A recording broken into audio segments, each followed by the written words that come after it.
Okay, now let's see organizing का process क्या होता है। देखो 4 ही प्रोसेस है, सिंपल सा है। IDAE क्या है? IDAE। अब IDAE क्या है? सबसे पहले काम को आइडेंटिफाई करो और उसको डिवाइड करो। क्या काम है देखो एंड डिवाइड करो उस वर्क को। So first one is identification division of work. दूसरा है डिपार्टमेंटलाइजेशन। अब डिपार्टमेंटलाइजेशन हम लोग आगे देखेंगे। देखो डिपार्टमेंटलाइजेशन को 2 चीज में बांटा है, ये इंपॉर्टेंट है, फंक्शनल और डिविजनल, बहुत इंपॉर्टेंट है, फंक्शनल और डिविजनल। ओके। तीसरा, एक बार काम को बेटा डिपार्टमेंट वाइज बांट देने के बाद ना काम को असाइन किया जाता है कि तुम क्या काम करोगे, ठीक है। और लास्ट है स्टैब्लिशिंग रिपोर्टिंग रिलेशनशिप। इसका मतलब है कौन सुपीरियर होगा, कौन सबऑर्डिनेट होगा, किसको कितना पावर मिलेगा और कौन किसको रिपोर्ट करेगा, वो इसमें दिया रहता है, ठीक है। So let's start identification division of work. First identify and divide the work as per plan. Okay, the division of work make sure that there is no duplication of work and no burden at one person.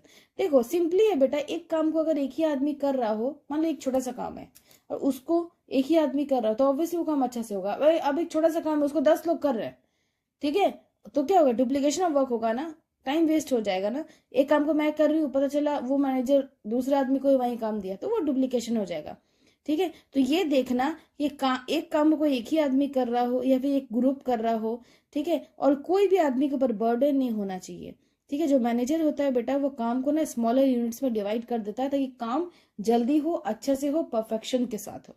Okay, अब चलते हैं हमारे next topic में, that is departmentalization. Next बेटा departmentalization. देखो here related jobs are and similar jobs are put under one department. देखो इसमें ना सिंपल है, डिपार्टमेंटलाइजेशन में क्या होता है, सेम टाइप का जो जॉब होता है ना वो एक डिपार्टमेंट में रहेगा। इसलिए ना अब देखते हैं कैसे हम लोग डिपार्टमेंट्स को बांटते हैं। देखो 2 तरह से डिपार्टमेंट को बांटा जाता है, ये इंपॉर्टेंट है, ठीक है। फंक्शनल और डिविजनल, जैसे फंक्शनल डिपार्टमेंटलाइजेशन और डिविजनल डिपार्टमेंटलाइजेशन। अच्छा मुझे बताओ, क्या ये जरूरी है कि कोई भी, जितने भी ऑर्गेनाइजेशन है, क्या वो सारे ऑर्गेनाइजेशन सिर्फ एक ही प्रोडक्ट बनाते होंगे? क्या एक ऑर्गेनाइजेशन में एक से ज्यादा प्रोडक्ट नहीं बनता? सोचो, इसके अंदर आएंगे, ठीक है। चलो सबसे पहले देखते हैं फंक्शनल। फंक्शनल में बेटा क्या आएगा, जब कोई ऑर्गेनाइजेशन एक ही तरह का प्रोडक्ट बनाता होगा, ठीक है, एक ही तरह का प्रोडक्ट बनाता होगा। मान लो कोई ऑर्गेनाइजेशन है सिर्फ सॉफ्ट टॉयज बनाता है, ठीक है, या फिर कोई ऑर्गेनाइजेशन जो मेडिसिन पे काम करता है, ठीक है। तो जब under this method jobs related to common function are grouped under one department. जैसे अगर प्रोडक्शन का जॉब है तो काम है तो प्रोडक्शन डिपार्टमेंट में जाएगा, सेल्स का काम है तो सेल्स डिपार्टमेंट में जाएगा, ठीक है, परचेज का काम है तो परचेज डिपार्टमेंट में जाएगा। परचेज रिलेटेड जितना चीज है सब उस डिपार्टमेंट वाले लोग काम करेंगे।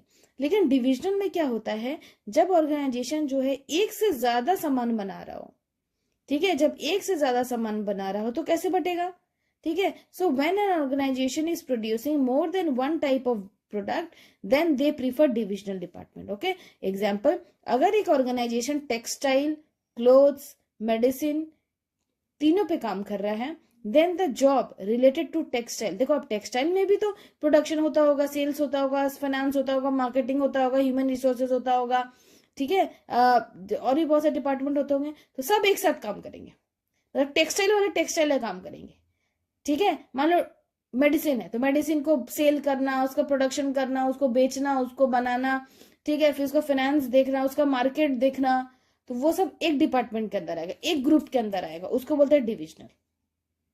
समझ में आया, ठीक है। इसका मतलब क्या है कि इसमें ना डिविजनल वाला किसी और पे झांक नहीं सकता, ठीक है। लेकिन यहाँ पे क्या है, जब मान लो प्रोडक्शन में अगर कम प्रोडक्शन, अगर मान लो सेल कम हुआ फंक्शनल में, तो सेल कम हुआ तो वो तो बोलेगा ना कि प्रोडक्शन डिपार्टमेंट ने अच्छे से प्रोड्यूस नहीं किया और कम प्रोडक्शन किया था। यहाँ ऐसा कुछ नहीं, यहाँ सब कुछ तो एक ही में है। अगर मेडिसिन कोई बेच रहा है, मेडिसिन काम कर रहा है एक ऑर्गेनाइजेशन, ठीक है, और उसका सारा एक ही बीएम है तो दूसरे में तो झाकेगा नहीं, ठीक है। जैसे मान लो एक मॉल है, मॉल के अंदर बहुत सारा डिपार्टमेंट्स होता है, ठीक है, मान लो एक ही मॉल में तुम्हारा कपड़ा भी मिल रहा है, खाना भी मिल रहा है, तो देखना कोई किसी के काम में झांकने नहीं जाता। क्यों? क्योंकि जो फूड कोर्ट है, फूड कोर्ट में जिसका जो काम है वो उसके हिसाब से वो काम देख रहा है, वो नहीं देखने आ रहा है कि कपड़ा कितना बेचा रहा है, राइट। सो ये हो जाएगा डिविजनल। डिविजन में जब एक जगह में एक से ज्यादा प्रोडक्ट बन रहे हो, बिक रहा हो, तब उसको डिविजनल बोलते हैं। फंक्शन बोलते हैं जब ऑर्गेनाइजेशन एक ही काम करता हो, ठीक है।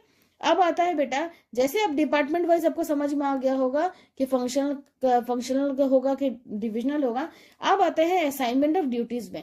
ये देखना, मैनेजर ये मेक श्योर करता है कि जो पीपल है, जो एम्प्लॉय है, उसके एबिलिटी के हिसाब से उसको काम दिया जाए, ठीक है। चौथा, मैंने पीछे ऑलरेडी बताया, स्टैब्लिशिंग रिपोर्टिंग रिलेशनशिप। इसमें ना बेटा पता चलता है कि देखो, अगर आप क्लास के मॉनिटर हो, ठीक है, और आपको कोई पावर ही नहीं दिया गया, तो आप कैसे मॉनिटर हो?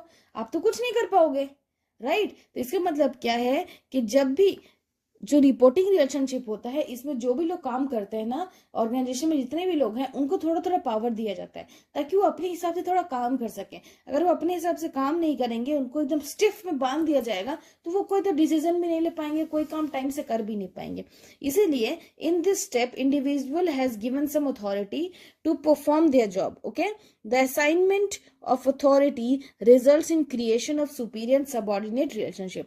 इसी में पता चलता है, ये जो है ना एस्टैब्लिश रिपोर्टिंग रिलेशनशिप, इसी में पता चलता है कि मेरे सुपीरियर कौन है और हमको किसके अंदर काम करना है, ठीक है। और सुपीरियर को भी पता चलता है कि उसके अंदर कितने लोग काम कर रहे हैं, और ये एक तरह का रिलेशनशिप भी बिल्ड होता है किसके बीच में?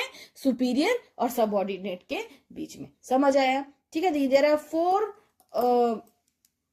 स्टेप्स। पहला क्या था बताओ?